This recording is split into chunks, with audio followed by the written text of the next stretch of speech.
उच्च कोटि के जीवन के लिए करें धर्म धारण। भाग दौड़ की जिंदगी में हर आदमी शांति चाहता है। यह शांति तो पूजा पाठ और सत्संग से ही मिलती है। जब तक मनुष्य अपने जीवन में धर्म धारण नहीं करेगा, तब तक उसका जीवन उच्च कोटि का नहीं हो सकता है। आचार्य पंडित पवन झा से वरीय पत्रकार अरुण कुमार शाही ने खास बातचीत की। आइए जानते हैं कि आचार्य ने क्या। मैं अभी आचार्य पंडित पवन झा जी से सत्संग एवं पूजा पाठ के संबंध में बात करने जा रहा हूं। मानव जीवन में इसकी क्या महत्ता है। शंकरौ वंदे श्रद्धा विश्वास रूपिणीं याभ्यां विना न पश्यन्ति सिद्धा स्वान्तस्थमीश्वरम्। हमारे सामाजिक, आर्थिक, राजनैतिक, सांस्कृतिक, धार्मिक प्रत्येक क्षेत्र के विकास के लिए पूजा पाठ सत्संग अति आवश्यक है। इसकी महिमा अपने आप में सर्वोपरि है।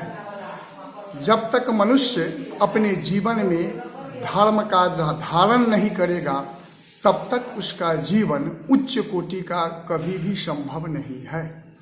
प्राचीन काल से ही लोग माता पिता बच्चे को सही संस्कार देने के लिए सुबह से सुबह उठकर कल जोड़ करके माता पिता को प्रणाम, बड़े श्रेष्ठ जनों को प्रणाम करवाते थे, भगवान को नमस्कार करवाते थे, भगवान के चरणों में सिर ठकवाते थे। यह संस्कार दिया जाता था इसलिए कि बच्चा का विकास सभी ढंग के हर क्षेत्रों में उसका उज्जवल रहे, वह सामाजिक बने, व्यवहारिक बने, ज्ञानवान बने, विद्वान बने, समाज में उसकी ख्याति हो, प्रतिष्ठा हो। लेकिन आजकल लोग इसके विपरीत जा रहे हैं।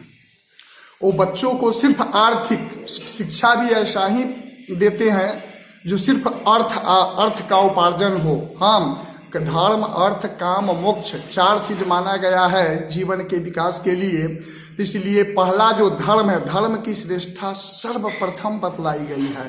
पहले धर्म, इसके बाद अर्थ। लेकिन पहले आदमी ऐसे शिक्षा, इस प्रकार की शिक्षा दे रहे हैं बच्चों को जो सिर्फ अर्थ ही अर्थ हो, धन हो न उसमें माने धर्म हो, माने ना काम हो, मोक्ष, ये सब कुछ सिर्फ अर्थ और काम इतना ही के फेर में लगे हुए हैं। लेकिन ये बहुत बड़ा गलत है हमारे समाज के लिए।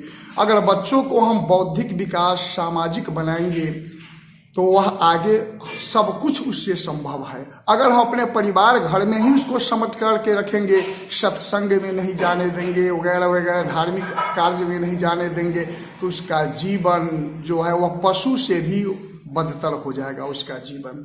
इसलिए हम जितने भी देशवासी, विश्व के, राष्ट्र के लोग हैं, आग्रह है ये बच्चों का विकास कराइए, समाज का विकास कराइए। इसके लिए जीवन में सत्संग, राम कथा, कृष्ण कथा, रुद्राभिषेक, शिवार्चन, माने भगवती आराधना वगैरह इस बनाया गया है। इस सब के लिए इसमें प्रत्येक व्यक्ति को विधिवत भाग लेना चाहिए। जो जिसमें रुचि हो उस प्रकार के उसको मान सत्कर्म जीवन में करना चाहिए। सत्कर्म ही महान बनाता है, सत्कर्म ही देश को भी महान बनाता है। धर्म और विज्ञान एक दूसरे के पूरक हैं, कंप्लीमेंट हैं। धर्म के बिना विज्ञान अधूरा है और विज्ञान के बिना धर्म अधूरा है। जो कम पढ़े लिखे, जो कम ज्ञान वाले व्यक्ति हैं, वो लोग कहते हैं सिर्फ धर्म धर्म धर्म, माने धर्म जो है बिल्कुल धर्म विज्ञान अलग कहते हैं। नहीं नहीं, धर्म और विज्ञान तो एक दूसरे के पूरक है। कोई भी पूजा हम लोग प्रारंभ करते हैं, यज्ञ प्रारंभ करते हैं तो पहले पंचदेव की पूजा करवाते हैं। क्यों?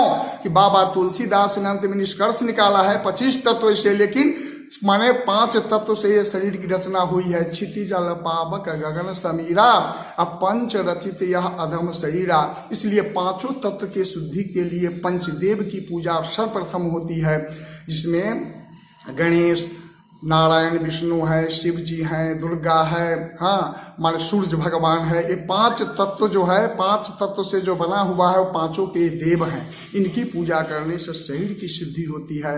भगवान विष्णु की पूजा करने से मन की शुद्धि होती है। तब हम संकल्प करें। सम्यक संकल्प का अर्थ होता है सम्यक कल्पना, माने हम अच्छा सुंदर ढंग से विचार कोई धरे जो सबको लाभ में, सिर्फ अपने कल्याण नहीं हो, वस्तुतः समाज के प्रत्येक व्यक्ति को लाभ मिले, इसलिए पूजा किया जाता है।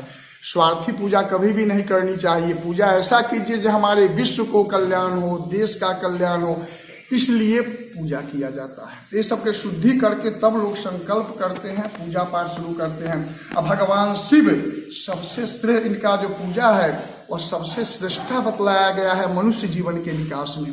यह ज्ञान से शिव जी के परिवार में सब विषम है।